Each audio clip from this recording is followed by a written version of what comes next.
নমস্কার।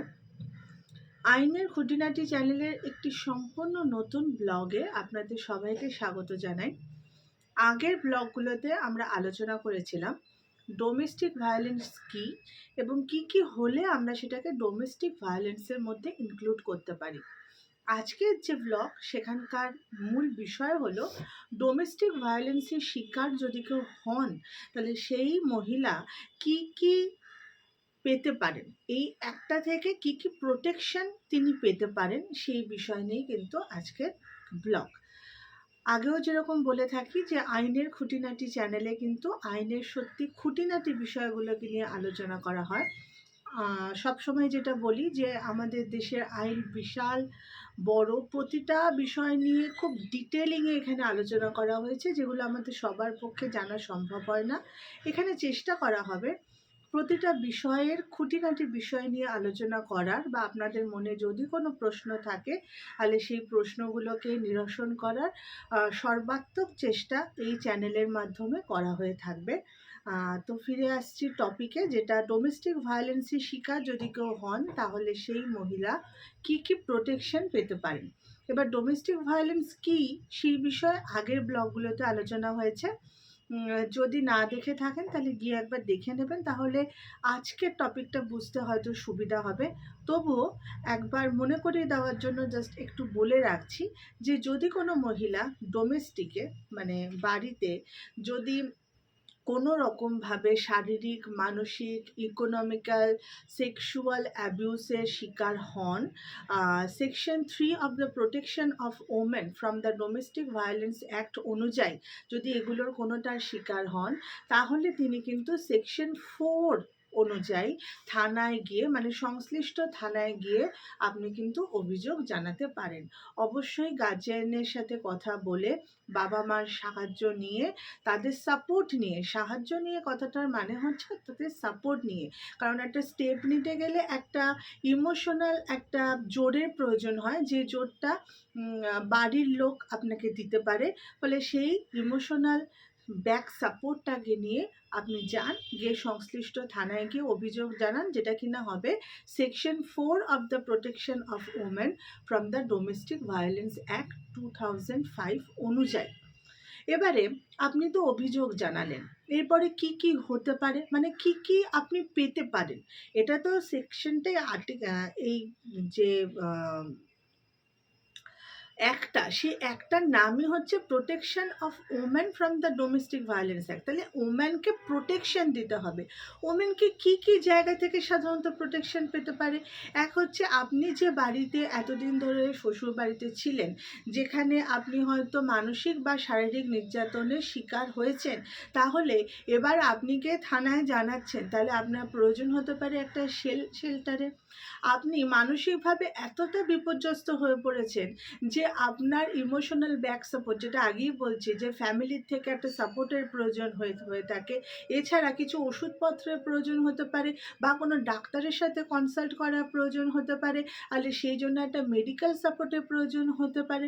এছাড়া এই যে এতটা মেন্টাল পেইন অ্যান্ড অ্যাগনির মধ্যে দিয়ে আপনি যাচ্ছেন, এতটা মানসিক চাপ, একই মানসিক টর্চার ওখান থেকে পেয়ে এসেছেন, তারপরে মানসিক একটা জোর নিয়ে তারপর থানায় গিয়ে জানাতে হচ্ছে, কেস করতে হবে। সেই সময় যে মানসিক চাপের জন্য বা কেস করার জন্য বা সেই মধ্যবর্তী সময়টা দিন যাপনের জন্য কিছু অর্থের প্রয়োজন হয়, ফলে ইকোনমিক্যাল সাপোর্টেরও প্রয়োজন আছে। এই প্রতিটা বিষয় কিন্তু এই আইনের মধ্যে আছে। আমি একে একে আসছি। প্রথমত হচ্ছে সেকশন 6 অনুযায়ী আপনি কিন্তু একটা শেল্টারের দাবি করতে পারেন, মানে একটা অল্টারনেটিভ শেল্টার, যেখানে আপনি থাকবেন। আপনার যদি কোনো থাকার জায়গা না থাকে তাহলে একটা জায়গা তো আপনাকে থাকতে হবে, আপনি তো অন্যায় প্রতিবাদটা করলেন, এবার শেল্টার কোথা থেকে পাবেন সেটা কিন্তু আপনি সেকশন 6 অনুযায়ী বলতে পারেন, চাইতে পারেন। Section 7 of the protection of women from the domestic violence act 2005 অনুযায়ী আপনি কিন্তু মেডিকেল ফেসিলিটি সম্পূর্ণভাবে পেতে পারেন। যে সংশ্লিষ্ট থানায় আপনি জানাচ্ছেন, যে পুলিশ আপনাকে সাহায্য করছে, তার কাছে এই দাবিগুলো বলুন। আপনি যে উকিলকে রেখেছেন, উকিলের সাথে কনসাল্ট করেছেন, তার সাথে এই দাবিগুলো বলুন। এই সমস্ত জায়গাগুলো কিন্তু আইনে বলা আছে। তাহলে আপনি প্রথমত শেল্টার পেলেন, আর দ্বিতীয়ত মেডিকেল সাপোর্ট পেলেন। এবার সেকশন 20 অনুযায়ী আপনি কিন্তু মানিটারি হেল্পটাও পেতে পারেন। এবারে মানিটারি হেল্প মানে কিন্তু শুধুমাত্র দিন যাপন নয়, আগেও বলেছি এই মেডিকেল এক্সপেন্সেস, মেন্টাল পেন, আপনার যে হয়তো কোনো আর্নিংস নেই বা এতটাও আর্নিংস নেই যে আপনি একা একা পুরো দায়িত্বটা নিতে পারেন। একটা কেস চললে শুধুমাত্র তো লয়ারের খরচ বা সেটা তো একটা লিগাল এডস থেকে সাহায্য পেতে পারেন, এছাড়া যাতায়াত করা, রোজের যে খরচা, তার জন্য তো একটা মানিটারি সাপোর্টের প্রয়োজন হয়। তাহলে সেই মানিটারি সাপোর্ট আপনি হয়তো নিজে সেই আর্নটা করতে পারছেন না, আপনি বা এটাও হতে পারে আপনি হয়তো আর্নিং করতেন, কিন্তু এখন এতটা মেন্টালি আপনি বিধ্বস্ত হয়ে পড়েছেন যে সেই পরিমাণ আর্নিংটা এখন আপনার পক্ষে স্টেবল কন্ডিশনে এসে আর্নিং করাটা সম্ভব হচ্ছে না। তখন আপনি মানিটারি সাপোর্ট কিন্তু চাইতেই পারেন।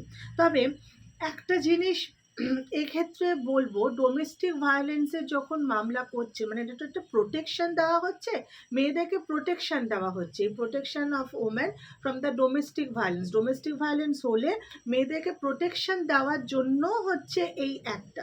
এবারে এর সঙ্গে যদি আপনি 498A আইপিসিটা অ্যাড করে দেন, সেটা অবশ্যই উকিলের সাথে কথা বলে যদি আপনি অ্যাড করতে পারেন, যেটা কিনা বর্তমানে বিএনএস, আপনারা সবাই জানেন এখন একটু পরিবর্তন হয়েছে, বিএনএসে 85 এবং 86 নম্বর সেকশনে আছে, সেই ধারাটা যদি যুক্ত করতে পারেন তাহলে কিন্তু শাস্তি, মানে যে আপনার ওপর মানসিক টর্চার করলো সেখান থেকে তো আপনাকে বেরিয়ে এসে নিজেকে বাঁচতে হবে, এবং তার সঙ্গে যে শাস্তি সেটার কথাও কিন্তু এখানে বলা হয়েছে। সেখানে বলা হচ্ছে যদি হাজবেন্ডের কোনো ফ্যামিলি মেম্বার আপনার উপর এই ধরনের শারীরিক বা মানসিক নির্যাতন করেছে, যদি সত্যি করে থাকে, তাহলে সেই ক্ষেত্রে তার কিন্তু 3 বছর পর্যন্ত জেল এবং ফাইন দুটোই, অথবা যে কোনো একটা কিন্তু হতে পারে, এটা বলা আছে।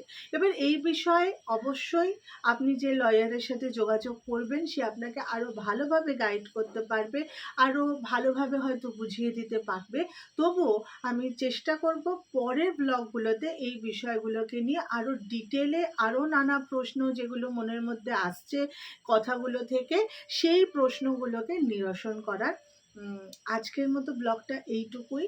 আর সবসময় যেটা বলে থাকি যে যদি ব্লগটা ভালো লেগে থাকে বা এই ব্লগ থেকে যদি আপনারা একটুও উপকৃত হন, তাহলে অবশ্যই একটা লাইক, শেয়ার এবং সাবস্ক্রাইব করে দেবেন, পাশে থাকবেন, তাতে নতুন নতুন ব্লগ বানানোর জন্য উৎসাহ পেতে পারি এবং নতুন নতুন ব্লগ আনতে পারি। নমস্কার।